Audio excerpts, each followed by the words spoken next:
નમસ્કાર વિદ્યાર્થી મિત્રો, જય સ્વામિનારાયણ. ચાલો, ધોરણ 11 સાયન્સ વિષય ભૌતિક વિજ્ઞાનની અંદર આપણે આજનો પહેલો લેક્ચર છે, ઓકે, એ આપણે જોઈએ. તો એ પ્રશ્ન માટે મેં આકૃતિ અહીંયા દોરી છે, પણ એ પહેલાં વાત કરી લઈએ આગળના લેક્ચરની કે ભાઈ આગળ આપણે જોયું કે કોઈ વર્તુળ ગતિ હોય તો એ વર્તુળ માર્ગે જ્યારે પદાર્થ ગતિ કરે ત્યારે કેન્દ્રગામી પ્રવેગ ઉત્પન્ન થાય v²/r, અને એના લીધે જે બળ લાગે એવા બળને fc બરાબર કહેવાય mv²/r, ન્યૂટનના ગતિના બીજા નિયમ અનુસાર. ઓકે, અને આ બળને કેન્દ્રગામી બળ કહે છે, જે વર્તુળના કેન્દ્ર તરફની દિશામાં આવેલું હોય. હવે કોઈ વક્રાકાર માર્ગ હોય, રસ્તો, ઓકે, ગોળાકાર વર્તુળ માર્ગવાળા કે વક્રાકાર માર્ગ ઉપર તમે જ્યારે ગાડીને ચલાવતા હોય ત્યારે તમારી ઝડપ કેટલી હોવી જોઈએ, એ સલામત ઝડપનું સૂત્ર આપણે v મેક્સિમમ પણ તાર્યું, જેનું સૂત્ર હતું v મેક્સિમમ બરાબર √μs × rg. ઓકે, આ જે μs છે સ્થિત ઘર્ષણાંક છે, r છે એ ત્રિજ્યા છે, અને g ગુરુત્વ પ્રવેગ છે. ઓકે, તો મહત્તમ સલામત ઝડપનું સૂત્ર હતું આ. પણ ક્યારે કે એક સમતલ સપાટી હોય અને સમતલ સપાટી ઉપર એક વર્તુળાકાર ગોળાકાર માર્ગ હોય તો એવા માર્ગની વાત થઈ. ઓકે મિત્રો, હવે આજનો જે આપણો પ્રશ્ન છે એ ઢોળાવવાળો માર્ગ હોય, ઢોળાવવાળો વક્ર માર્ગ હોય. ઢોળાવવાળો વક્ર માર્ગ એટલે કેવો? દાખલા તરીકે આવો વક્ર, આમ, ઓકે, કે સપોઝ તમે આમ ડિઝાઇન બનાવી શકો કે આવો ગોળ માર્ગ છે ખરો, પણ આ રસ્તો છે એ કેવો છે? તો કે રસ્તો છે ને આમ ઢોળાવવાળો છે. ઓકે, વક્ર, આમ જે મોતનો કૂવો હોય ને, તો એમાં તમે જુઓ આવી રીતે આકાર હોય, આમ આવો ઢોળાવવાળો વક્ર છે આવો. ઓકે, આમ સમતલ છે નહીં, ગોળાકાર, પણ આમ ઢોળાવવાળો વક્ર માર્ગ હોય તો એવી સ્થિતિમાં મહત્તમ સલામત ઝડપનું આપણે સૂત્ર શોધવું હોય તો એનું સમીકરણ, આપણો પ્રશ્ન છે કે વક્રાકાર ઢોળાવવાળા અથવા ઢોળાવવાળા વક્રાકાર ઢોળાવવાળા વક્રાકાર વર્તુળ માર્ગે મહત્તમ સલામત ઝડપ v મેક્સિમમ, ઓકે, નું સૂત્ર તારવો. ચાલો, આવો આપણો પ્રશ્ન છે. તો સૌથી પહેલાં આપણે એક આકૃતિ દર્શાવી છે કે આકૃતિમાં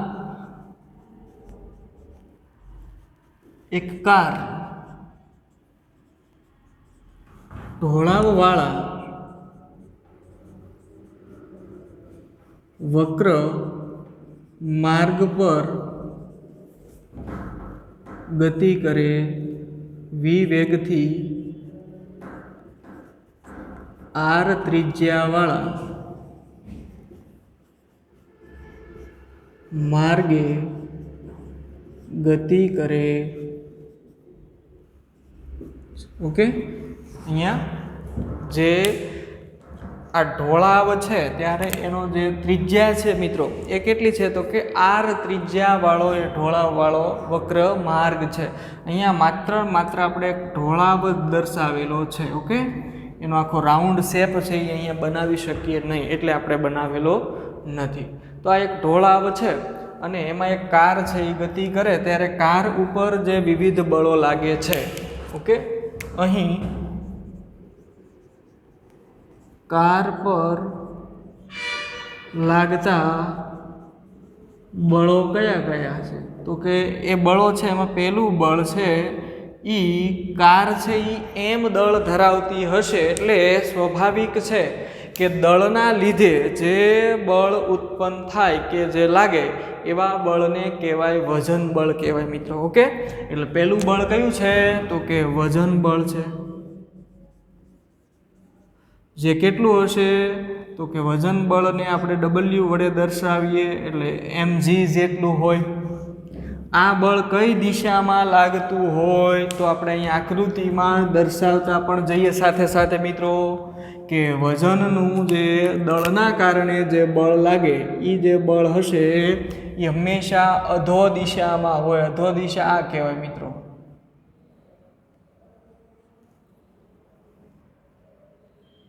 ઓકે, m × g જેટલું બળ આવી રીતે અધો દિશામાં લાગે. કારની અધો દિશા આમ ન થાય હો, ખાસ અહીંયા ધ્યાન રાખજો. આ એની અધો દિશા થશે.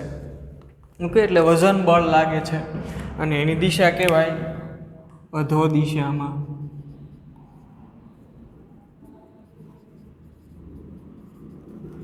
ચાલો, ત્યાર પછી બીજું એક બળ લાગે છે લંબ બળ. સંપર્ક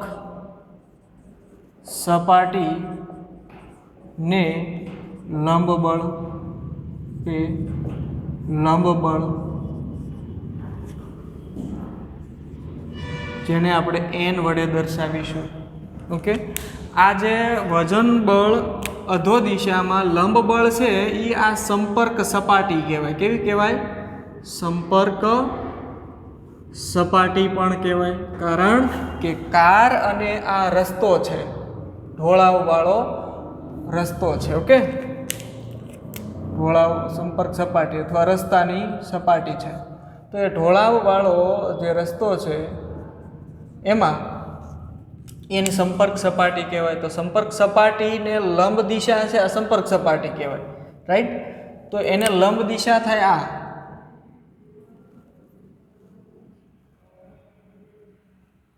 જો આ થાય ને લંબ, જેને આપણે લંબ બળ n વડે દર્શાવીશું મિત્રો. તો બીજું બળ લંબ બળ. અને ત્રીજું બળ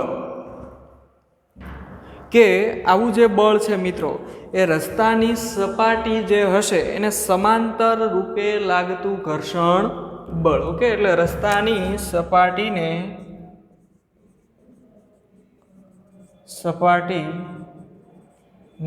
સમાંતર ઘર્ષણ બળ, જેને આપણે F વડે દર્શાવીશું, જેનું મૂલ્ય μs × n જેટલું હોય. અને એ હંમેશા કેવું છે? રસ્તાની સપાટીને સમાંતર રૂપે લાગતું હોય. તો એ સમાંતર જે મિત્રો દિશા છે એ કઈ કહેવાય? તો કે એ જે દિશા છે એ આ કહેવાય. ઓકે, આ સમાંતર દિશા રસ્તાની કહેવાય. જે કયું બળ છે? F. ઓકે, ઘર્ષણ બળ. રાઈટ? ટોટલ 3 બળો લાગે છે: વજન બળ, લંબ બળ અને ઘર્ષણ બળ. હવે આનો આપણે એક FBD ડાયાગ્રામ દોરવો છે. તમને એવો પણ પ્રશ્ન પૂછે કે સમજવા માટે FBD ડાયાગ્રામ દોરી અને V મેક્સિમમનું સૂત્ર તારવો. તો FBD નો મતલબ થાય full form free body diagram. Okay, free body diagram. તો આપણે આવું ફ્રી બોડી ડાયાગ્રામ એનો દોરવાનો છે. તમે જો એન્જિનિયરિંગમાં કે કંઈ એડમિશન લ્યો ને તો એક સબ્જેક્ટ આવે છે તમારે MOS, mechanics of solid. Okay, એની અંદર આવા ઢોળાવવાળા વક્ર માર્ગ ઉપર મહત્તમ સલામત ઝડપના FBD એટલે કે ફ્રી બોડી ડાયાગ્રામ છે દોરવાના હોય. સિવિલની અંદર તમે જાઓ સિવિલ એન્જિનિયર તરીકે. ઓકે, તો સિવિલની અંદર છે એ રસ્તાઓનું કામ ચાલતું હોય ત્યારે એની આગળ TTT મશીન હોય. ઓકે, જે મેજરિંગ કરતું હોય, માપન કરતું હોય ત્યારે દૂર ઊભા રહેલા વ્યક્તિ દ્વારા માત્ર એના ઈશારાઓ, હાથના ઈશારાઓ વડે એનું માપન છે એ થતું હોય ત્યારે એમાં બોડી છે ઓકે શરીરના હિસ્સાઓને જુદી જુદી રીતે હલનચલન કરાવીને એનું સંકેત છે એ આપવામાં આવતો હોય છે. એટલે આવો જે ડાયાગ્રામ છે એને આપણે ફ્રી બોડી ડાયાગ્રામ કહેશું મિત્રો. તો ફ્રી બોડી ડાયાગ્રામ છે એ આપણે અહીંયા દોરીએ. આ ફ્રી બોડી ડાયાગ્રામ તમારા ટેક્સ્ટમાં છે એ આપેલો નથી પણ અહીંયા હું દોરું છું. કે તો FBD ડાયાગ્રામ.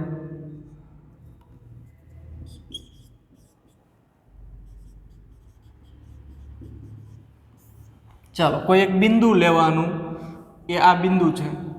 આ બિંદુએ કુલ કેટલા બળો લાગે? તો કે એક બળ લાગે છે અધો દિશામાં વજન બળ mg. બીજું જે બળ છે એ કઈ દિશામાં લાગે છે? તો કે સપાટીને લંબ રૂપે લાગતું લંબ બળ n છે. ઓકે, આ છે એ વજન બળ છે જે mg જેટલું છે. જો આ ફરી વખત સમજો, આ જ વસ્તુ અહીં લખું છું. અને ત્રીજું જે બળ છે એ આ છે, સપાટીને સમાંતર. ઓકે, આ ઢોળાવવાળી સપાટી છે એમાં એક બળ આ છે જેને આપણે F એવું નામ આપ્યું, ઘર્ષણ બળ. તો મિત્રો અહીંયા આપણે 3 પ્રકારના બળો જોયા. જે તમે ઉપર જે બળો લાગે છે એને જ મેં અહીંયા દર્શાવ્યા છે, રાઈટ. હવે આ જે 3 બળો લાગે છે એમાંથી વજન બળ એ તો અધો દિશામાં જ છે, પણ સંપર્ક સપાટીને લંબ બળ n અને ઘર્ષણ બળ F ના ઘટકો મળે આપણને. કારણ કે એ નથી x અક્ષ ઉપર આવેલું કે નથી y અક્ષ ઉપર આવેલું. હું તમને આમ કહી દઉં કે આ દાખલા તરીકે આને આપણે કહીએ x અક્ષ કહેતા હોઈએ, રાઈટ. આને કહેવાય y અક્ષ કહેવાય. તો જુઓ, એક જ બળ એવું છે વજન બળ કે એ y અક્ષ ઉપર આવેલું છે. લંબ બળ કે ઘર્ષણ બળ છે એ y અક્ષ કે x અક્ષ ઉપર આવેલા નથી, એટલે એના ઘટકો મળે. તો દાખલા તરીકે સપોઝ આ જે એંગલ છે એ થીટા છે. કેટલો છે? થીટા છે, રાઈટ. થીટા જો હોય તો લંબ બળના 2 ઘટકો મળે. તમને બધાની ખ્યાલ છે, એક એની સદી છે જેની સાથે ખૂણો બનાવ્યો હોય એ ઘટક, અને બીજો ઘટક એનો લંબ દિશાનો ઘટક. તો મેં તમને અગાઉ પણ કીધેલું છે કે જો આવું હોય, ઓકે, અને આ સદિશ એ હોય એને અહીંયા થીટા ખૂણો બનાવ્યો હોય, તો જેની સાથે ખૂણો બનાવ્યો છે એ જે ઘટક હોય આનો, આ ઘટક આટલો, એ ઘટકને કોસ ઘટક કહેવાય, એ કોસ થીટા કહેવાય. એની સિવાયનો એને લંબ જે ઘટક છે એને કહેવાય એ સાઇન થીટા. આવી રીતે. ઓકે મિત્રો, તો આવી રીતે આપણે અહીંયા આ n જે સદિશ છે એને x અક્ષ ઉપર અહીંયા પ્રક્ષેપ પાડો તો અહીંથી લઈને અહીં સુધીની લંબાઈ વાળો જે સદિશ મળશે આપણને. ઓકે,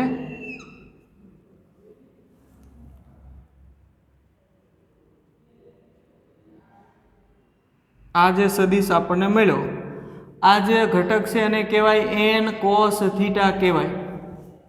તમને એમ થાય સાહેબ y અક્ષ છે તો એ શા માટે લીધું? ફરી વખત યાદ રાખજો, જેની સાથે ખૂણો બનાવ્યો હોય એ ખૂણો છે એ એની દિશાનો ઘટક x અક્ષ ઉપરનો, એની સિવાયનો ઘટક આવડો આ પણ મળે એક આપણને.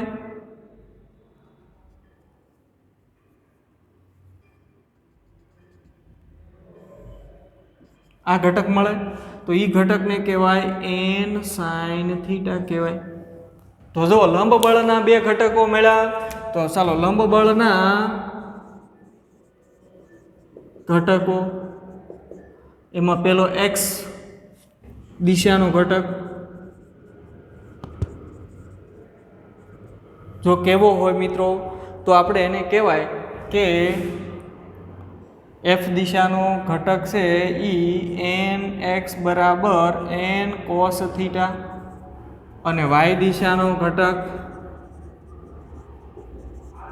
જેને ny કહીએ જે છે n sin થીટા ઘટક. તો મળી ગયા 2 ઘટકો. ચાલો એવી જ રીતે ઘર્ષણ બળના પણ 2 ઘટકો મળે. ઘર્ષણ બળના ઘટકો x અને y. તો x દિશાનો ઘટક અને y દિશાનો ઘટક. ચાલો મિત્રો, x દિશાનો ઘટક છે એ કેવી રીતે આપણે રજૂ કરીશું? આ ઘર્ષણ બળ છે. ઓકે, આ ઘર્ષણ બળ છે એને મિત્રો સમક્ષિતિજ સાથે અહીંયા કંઈક ખૂણો બનાવેલો છે. ઓકે, એટલે આ જે ખૂણો છે એ કેટલો હશે? તો કે થીટા જેટલો હશે. તો ઘર્ષણ બળ છે એના બે પ્રક્ષેપો આપણને મળે કે એક્સ અક્ષ ઉપર સુવડાવો અને એક વાય અક્ષ ઉપર મેળવો.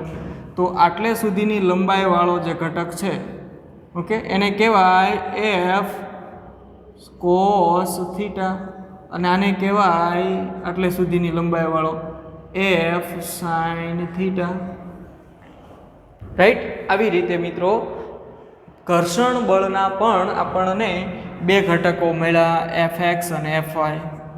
ચાલો એફ એક્સ બરાબર એક્સ દિશાનો ઘટક કયો હોય તો કે એફ કોસ થીટા અને વાય દિશાનો ઘટક એટલે એફ સાઇન થીટા ઘટક થાય છે. રાઈટ. તો આપણને આ બે ઘટકો મળી ગયા. ચાલો હવે ફ્રી બોડી ડાયાગ્રામ આપણો આ તૈયાર થઈ ગયો કહેવાય.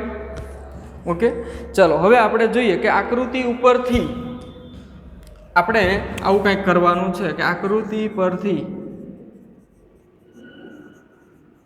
જોઈ શકાય છે કે આપણી પાસે કુલ અત્યારે એક્સ અક્ષ ઉપર લાગતા બળો અને વાય અક્ષ ઉપર લાગતા બળો જોવાના છે. ચાલો સૌથી પહેલાં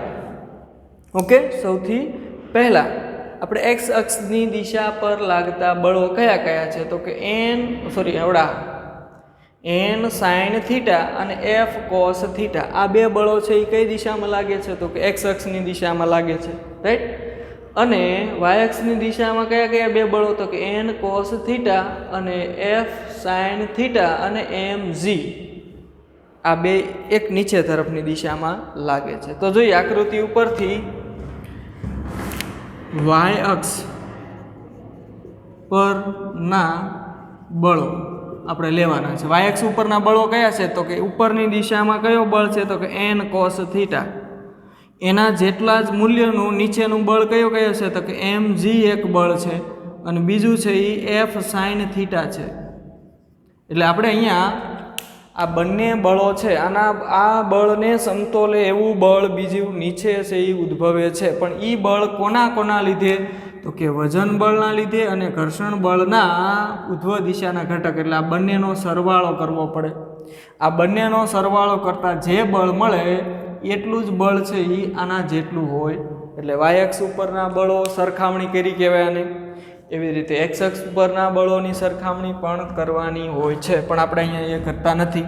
ચાલો આમાંથી એમજીને કરતા બનાવી દઈએ તો એમજી બરાબર શું થશે તો કે એમજી બરાબર આને બરાબરને આ બાજુ લઈ લઈએ એટલે થાય N cos theta minus small F sine theta.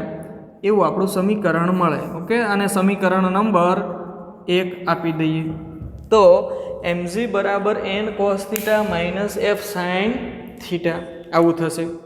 બીજું કે જ્યારે કોઈ પદાર્થ વર્તુળ માર્ગે ગતિ કરતો હોય ત્યારે એ વર્તુળ માર્ગે ગતિ થવા માટે જરૂરી એવું બળ કેન્દ્ર દ્વારા પૂરું પડે છે. એટલે કેન્દ્રગામી બળ છે. તો આ કેન્દ્રગામી બળ આ દિશામાં હોય અને એની વિરુદ્ધ જે દિશા છે એ આ દિશામાં હોય એફસી. ઓકે એ કેન્દ્રગામી બળ છે. એટલે આમ લખી શકાય કે વળી વર્તુળ માર્ગે ગતિ થવા માટે જરૂરી એવું બળ કેન્દ્ર દ્વારા પૂરું પાડવામાં આવે છે. એટલે આપણે હવે વાય અક્ષ ઉપરના બળોને સરખામણી કરવાય કે વાય અક્ષ ઉપરના એક્સ અક્ષ ઉપરના બળો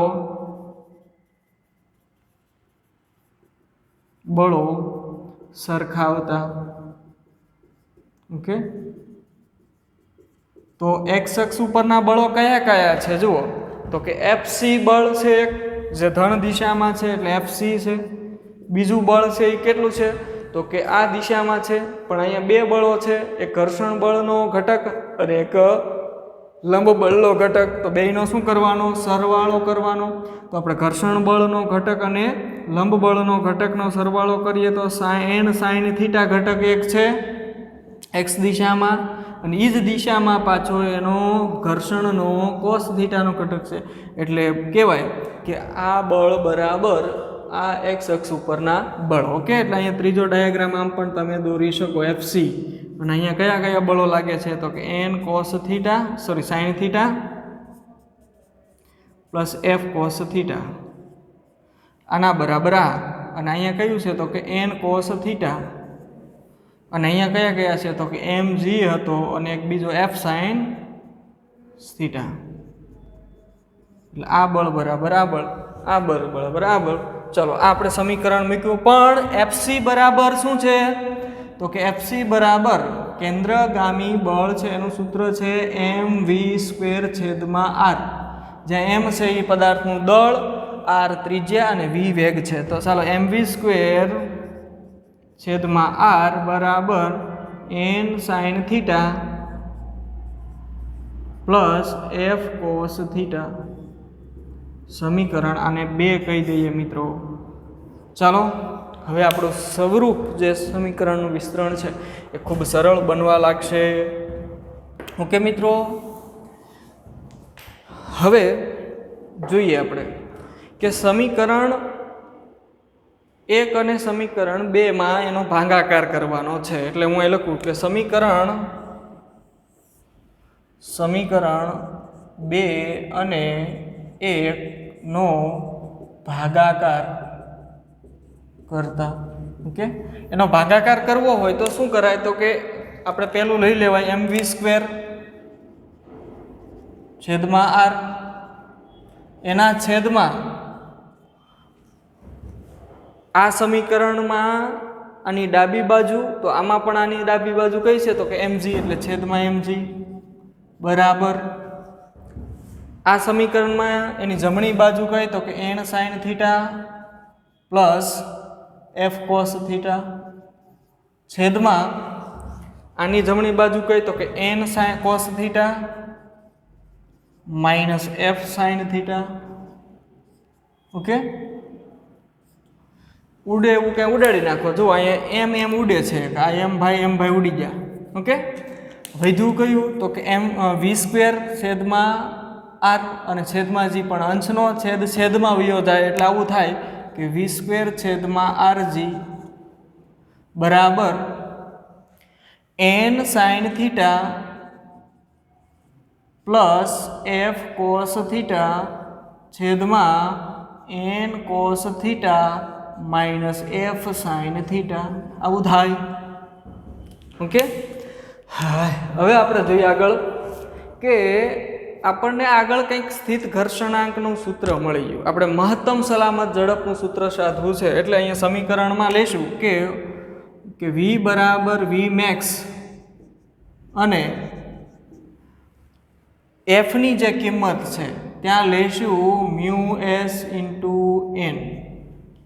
સ્થિત ઘર્ષણનું આ સૂત્ર છે. ઓકે, fs બરાબર મ્યુ એસ ઇન્ટુ એન લેતા તો આવું સૂત્ર થશે આપણું મિત્રો કે વી મેક્સિમમ નો સ્ક્વેર છેદમાં આરજી બરાબર અહીંયા શું છે તો કે એન સાઇન થીટા છે પ્લસ એફની જગ્યાએ શું લેવાનું છે તો કે mu S into N cos theta એના છેદમાં એન કોસ થીટા માઇનસ એફની જગ્યાએ વળી પાછું શું લેવાનું mu S into N sine theta. જુઓ હવે કાંઈ લાગે છે તો કે હા, આમાંથી એન કોમન નીકળે છે, એન કોમન કાઢી લ્યો. અહીંયા પણ એન કોમન નીકળે છે, બહાર કાઢી લ્યો. બહાર કાઢ્યા પછી એને ઉડાડી દેવાય. ઓકે, ઉડાડી દીધા. ચાલો હવે આપણે આગળ લખીએ વી મેક્સિમમનો સ્ક્વેર બરાબર આરજી. ચલો આ વી મેક્સિમમ સ્ક્વેર છેદમાં આરજી લખ્યા પછી અહીંયા વધશે sign theta plus mu S into cos theta એના છેદમાં cos theta minus mu S into sine theta. અહીંયા ઉડાડી દીધા પછીની વાત થઈ ભાઈ. હવે આમાં કંઈક હજી કરવું પડશે. ચાલો હવે હું આ જમણી બાજુ, ઓકે, જમણી બાજુ આ સમીકરણને આખાને કોસ વડે ભાંગી નાખવું. શું કરવું? ભાંગી નાખવું મારી ઓકે. આ આટલું ભૂસી નાખું છું, લખી નાખજો. તો આપણે સમીકરણને કોસ વડે ભાંગવાનું છે, જ્યાંથી આપણે પૂરું કર્યું ત્યાંથી. ઓકે,